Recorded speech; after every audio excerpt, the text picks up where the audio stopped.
Bismillahirrahmanirrahim. Assalamualaikum warahmatullahi wabarakatuh. Waalaikumsalam warahmatullahi wabarakatuh. Hari ini ya masih bisa bertemu bertatap muka untuk belajar kimia. Sebelum mulai, mari kita membaca basmalah. Bismillahirrahmanirrahim. Untuk hari ini materinya yaitu tentang laju reaksi. Ada yang tahu nggak laju reaksi itu apa? Enggak. Ada yang tahu?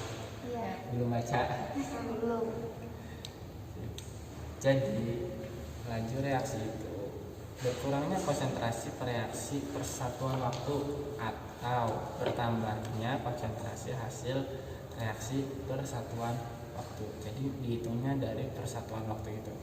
Nah, rumus umumnya itu V sama dengan delta reaksi dibagi delta waktunya, nanti sama dengan ditambah delta hasil reaksi per delta waktunya, perubahan waktu. Delta itu perubahan ya artinya.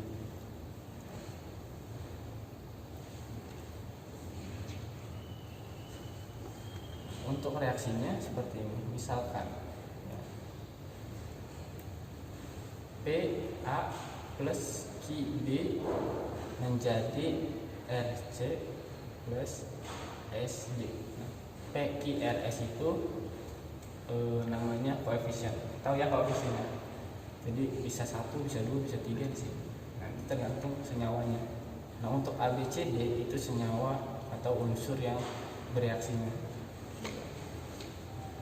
Untuk rumus reaksinya nih, PA ditambah QB menjadi FC plus SD. Nah, untuk PQRS itu adalah koefisien. Ya, untuk ABCD itu senyawa dari reaksinya. Nah, rumusnya adalah V sama dengan K konsentrasi X dikali konsentrasi B pangkat B. Nah, untuk X itu adalah order reaksi terhadap A dan Y order reaksi terhadap B. Untuk order reaksi nanti kita bahas di pertemuan selanjutnya. Laju reaksi itu berkaitan dengan teori tumbukan. Nanti ada kaitannya dengan faktor-faktor terhadap laju reaksi tersebut. Apa itu teori tumbukan? Nah, teori tumbukan itu suatu reaksi dapat dihasilkan apabila pada saat terjadinya tumbukan antara partikel-partikel zat yang bereaksi pada posisi yang tepat dan memiliki energi yang cukup. Jadi teori tumbukan kan tadi termasuknya berkaitan dengan faktor-faktor yang mempengaruhi laju reaksi. Nah, faktor-faktor itu ada 4. Yang pertama yaitu ada konsentrasi, kedua ada loss permukaan, ketiga ada suhu, dan keempat ada katalis. Nah, konsentrasi di sini. Kalau dicatat aja, kalau perlu dicatat, konsentrasinya. Semakin banyaknya partikel, atom, atau molekul, berarti semakin banyak peluang terjadinya tumbukan efektif sehingga terjadi reaksi. Nah, jadi kalau konsentrasinya lebih besar, itu tumbukannya lebih banyak sehingga reaksinya lebih cepat. Nah, contohnya ada kalsium karbonat CaCO3 direaksikan dengan asam klorida atau HCl 1 molar, 2 molar, 3 molar, maka HCl ya, asam klorida yang 3 molar akan lebih cepat bereaksinya.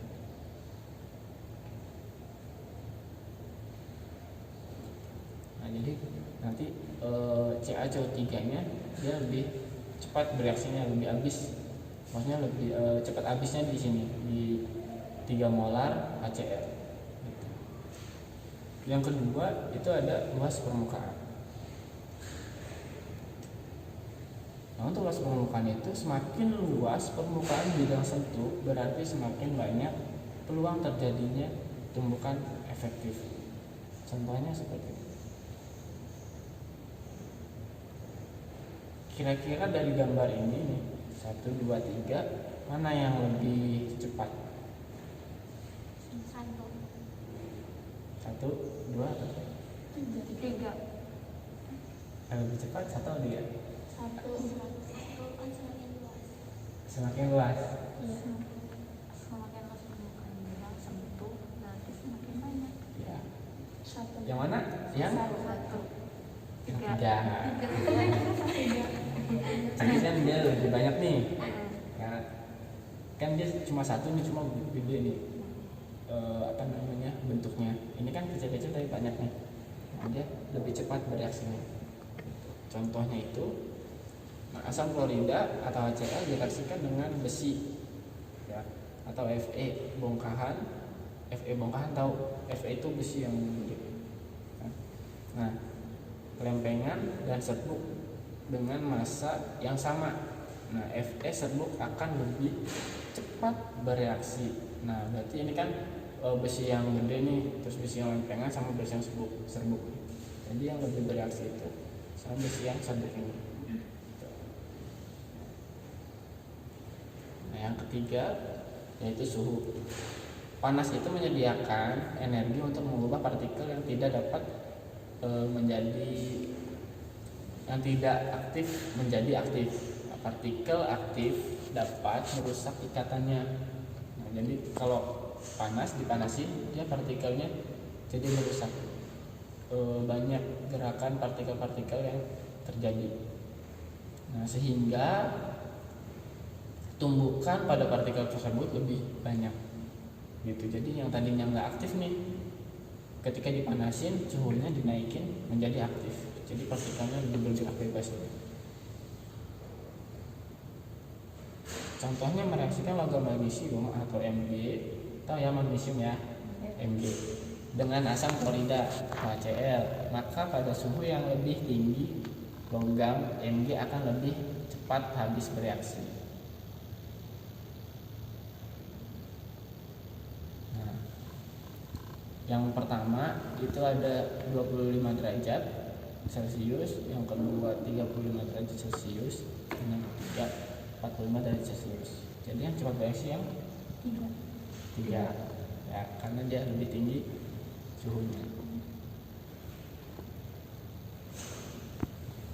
Nah, yang keempat itu katalis. Katalis dapat mempercepat laju reaksi dengan cara menurunkan energi aktivasi suatu reaksi. Jadi katalis itu hanya menurunkan energi aktivasinya doang.